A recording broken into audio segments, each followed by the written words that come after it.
It's the NoPoint PODCast with Ron and Chris. Hey. Hey, man. So as always, we're talking about current events and topical issues, and I want to jump right into your current event.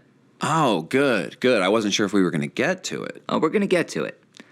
So I recently got an email from Chris with the subject, topic for the show. I open it to find this long dissertation filled with inconclusive run-on sentences and circular logic, vaguely describing these medical issues. I mean, it was really hard to make out, but somehow through the nonsense, it seems like, Chris, you don't think you can continue with the show. So we're all really concerned. What's going on? First of all, hey, thanks for the edible arrangement. Oh, you got it. Good. Hope you liked it. Oh, yeah, it was lovely. Now the surprise was a little bit lost on me in that I had to approve the transaction on my credit card. But yeah, I guess it's the sentiment that counts. It was literally no problem. Right. Okay, so yeah, regarding my health, I don't know. We'll see what happens. All I can really say is that, it's in God's hands now because I'm dealing with a pretty serious shoulder injury. Shoulder injury. Let me guess. You tore your rotator cuff jerking it too hard. Jerking it? No, dude, I switched over to a silicone butt long ago. Okay. So what happened with your arm? No, well, the other day the butt got away from me and I thrust right into the kitchen cabinet. Pretty sure I slipped a disc in my back. So, I go to the doctor, he gives me a prescription, I get that filled, go home, I pack up my gravity bong, and the coughing fit that ensued, I'm not sure exactly what happened. I think I passed out at one point, but I either tore a muscle in my shoulder or dislocated it. I'm not sure, but either way, man, it is not good. You're such an idiot. That is the most ridiculous thing I have ever heard.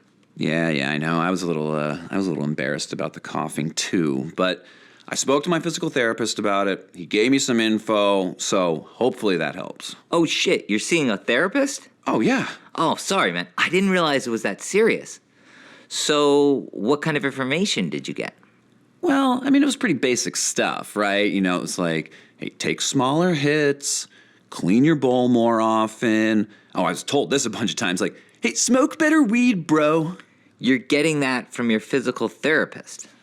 Oh, yeah, man, I go to a totally progressive office, right? What's their thing? It's a healthy body and mind. It's chakra alignments, crystals, incense therapy. I go in there, I get a tarot card reading, and I buy a bag of weed. Was this the place that prescribed the weed? It was in the cards, so I think they foresaw it. Okay, so you got your weed card somewhere else.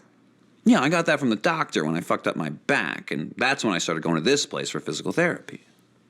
Right, but what physical therapy are they giving you? Is it stretches? Is it weights?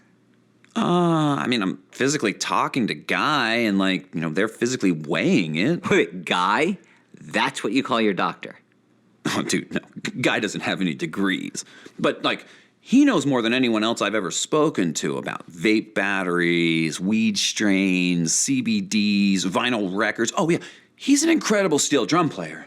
Right, but you're calling this physical therapy and Guy your physical therapist. What does Guy know about rehabilitation? What is he actually doing for your shoulder? Oh, dude, it's been rough. No joke, Guy is a taskmaster. He wants to isolate my shoulder, so they've got my arm immobilized. I'm on joints and blunts for 2 weeks, right? Yeah, no bowls, no bongs, nothing with two hands. It seems to be helping, but I don't know how long I can take it, dude. I feel like I'm starting to crack. You're such a stoner. You're walking into a weed dispensary and calling it physical therapy.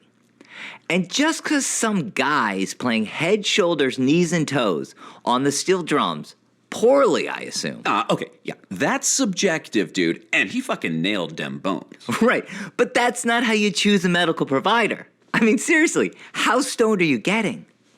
Well, pretty fucking stoned, I guess. I'm hearing you say this stuff out loud, and it's starting to make sense.